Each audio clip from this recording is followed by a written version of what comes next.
Bueno, aquí tengo una pregunta de Sacado de las Aguas. Me hace una consulta, me dice, me gustaría saber y aprender más acerca de la misión y propósito de los dos testigos. Bueno, para que quiera continuar leyendo la pregunta, simplemente le da con el dedito ahí y la pregunta entera sale para que usted lo pueda leer también. Me gustaría responder a esto. Esto es algo tremendamente profético y sobre todo muy profundo en las Escrituras. Yo voy a dar mi visión y mi opinión teológica y escatológica respecto a los dos testigos. Y luego te prometo que vamos a profundizar acerca de este estudio en un video más largo. Ahora lo voy a hacer así, parafraseando. Investígalo, ve y lee todo lo que te voy a dar para que vayas investigando a la par y así aprendemos nosotros todo lo que vamos a ver este video. Así que acompáñame con mucho gusto. La figura de los dos testigos en las Escrituras aparece en el capítulo 11 de Apocalipsis y se puede leer acerca de ellos aproximadamente a partir del verso número 11 en adelante. 11 en adelante ya se puede ver cuál es el ministerio que ellos realizan, y realmente las Escrituras hablan de que ellos dos hacen de acusadores y de predicadores del Evangelio en tiempo de la tribulación y la gran tribulación. Yo sostengo, muy diferente a la mayoría que sostiene, que ellos dos aparecen desde el principio de la tribulación hasta la mitad, es decir, 42 meses o 1260 días desde el día 1 de la tribulación hasta la mitad. Yo sostengo que ellos aparecen unos meses antes de la mitad, hacia el final, y voy a explicarte por qué yo sostengo esto, pero también explicarte cuál es el ministerio que ellos llevan adelante. Para esto tenemos que entender que la Escritura habla acerca de la figura de 2 o 3 testigos para acusar o para justificar acerca de una verdad. Y analicemos un poco lo que la Escritura dice acerca de ellos. Mira, ellos dicen que van a ministrar por 1260 días, es decir, 42 meses. Ellos van a profetizar vestidos de cilicio y tienen poder para cerrar el cielo, para que no llueva, para convertir el agua en sangre y para herir la tierra con plagas. Y cuando lees Apocalipsis 11 te vas a dar cuenta que la mayoría de las plagas son las mismas que hizo Moisés delante de Faraón, y las otras son señales que Elías hizo también delante de toda Israel en tiempo de Acab y en tiempo de Jezabel. Bien, aquí vemos más o menos que la Escritura nos habla de unos detalles respecto a ellos. Dice que nadie los puede dañar hasta que termine su ministerio. Y luego el anticristo hace guerra contra ellos y los vence. Aquí podemos ver más o menos una imagen en donde ellos hacen estas señales de convertir el agua en sangre, así como ocurrió en Egipto, de hacer caer fuego del cielo como hacía Elías. Y vemos cómo las naciones enteras se ponen mal. Ahora hay que entender por qué yo sostengo que los dos testigos aparecen justo antes de la mitad de la tribulación, hacia el final durante 42 meses. Es porque las mismas plagas que vienen a través de los juicios que ellos realizan en el mundo son las mismas plagas que se describen en las copas de la ira de Dios que ocurre a la mitad final de la tribulación. Las mismas cosas. Entonces nos damos cuenta que la ira, las copas de la ira de Dios y las señales que empiezan a ocurrir en el mundo en ese tiempo también están asociadas al ministerio de ellos dos.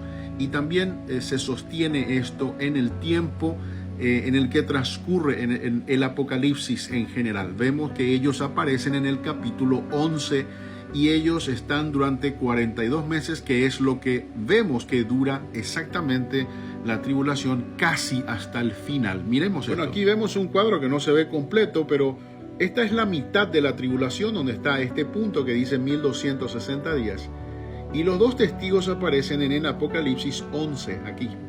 Entonces es justo antes de la mitad y ellos continúan durante otros 1260 días hasta casi terminar la tribulación. Y justo es donde se desarrollan estos juicios de la copa de la ira de Dios, donde se ve que las aguas se convierten en sangre, se amargan, cae fuego del cielo, la gente es consumida por un calor infernal, salen llagas en el cuerpo de la gente, igual que ocurrió en Egipto con las señales que hizo Moisés delante de Faraón. Aquí podemos ver más o menos el capítulo 11 empieza por ahí, y vemos cómo se desarrolla, mire ahí, las copas de la ira de Dios desde el capítulo 13 hasta el 18. Entonces, Cristo viene justo aquí en el capítulo 19 de Apocalipsis. Y vemos que es tremendamente cronológico, ¿verdad? Y ahora entendamos un poco teológicamente. La figura de los dos testigos, según Deuteronomio 19:15, dice que por 2 o 3 testigos vas a establecer una verdad. Y esto es lo que dice la ley del Deuteronomio. Y también en Números 35:30 podemos ver un poco más acerca de la labor de los testigos. Y esto es algo teológico y profundo en las Escrituras, porque vemos que la palabra de Dios dice que 3 son los que testifican en el cielo acerca de Cristo, el Padre, el Hijo y el Espíritu Santo. Y 3 son los que testifican aquí en la tierra respecto a Cristo, que es el agua, la sangre y también el Espíritu y la misma palabra de Dios. Entonces vemos también que Cristo hace una declaración tremenda en Juan capítulo 5. En el verso 31 en adelante, él habla de algo que realmente nos deja maravillados respecto a este asunto. Él define que Dios es el que testifica acerca de él mismo, del Hijo, y que el pueblo de Israel no lo quiso aceptar. Por lo tanto, esta figura de Juan el Bautista, que ellos podían haber aceptado como si fuera Elías, por eso Jesús les dice, este Juan es Elías, si lo queréis recibir. Pone una especificación, dice, si lo queréis recibir, Juan el Bautista es Elías. Sin embargo, como no quisieron recibirle a Cristo y el testimonio de Juan, entonces esta figura de Elías pasa a un plano final en el que Dios va a tratar de manera personal con Israel. Y qué mejor que tratar con Israel sino con los 2 pilares de la fe hebraica, que son Moisés representando a la ley y Elías representando a los profetas. Nadie con mayor autoridad en el pueblo de Israel para acusar a quienes no recibieron a Cristo y para justificar el evangelio de Cristo delante del mundo, afianzándolo como una verdad absoluta. Como dice el Señor, 2 testifican o 3. Y aquí vemos como el Padre es el que testifica de Cristo y los 2 testigos, haciendo la figura de 3. Los 2 testigos no solamente predican, sino que además ellos establecen un juicio legal contra el mundo. Son fiscales del reino de Dios y testigos en un juicio cósmico, portadores de una evidencia contra la humanidad rebelde. Muy curiosamente vemos también a estos 2 mismos aparecer en el monte de la transfiguración, parados con Cristo. Elías, no habiendo gustado la muerte, de manera muy lógica que estuviera ahí parado con Cristo en ese monte de la transfiguración. Sin embargo, Moisés aparece y no se sabe dónde realmente está el cuerpo de Moisés. Por lo tanto, Cristo habla en Juan 5:45 que Moisés acusa en presente al pueblo de Israel delante de Dios, como si dando a entender que Moisés fue resucitado para un propósito muy especial. Y esto lo vengo hablando en otros videos que ya imagino que lo has visto, y es tremendo. Juan 5:45, además Jesús lo dice, Moisés es quien os acusa delante del Padre.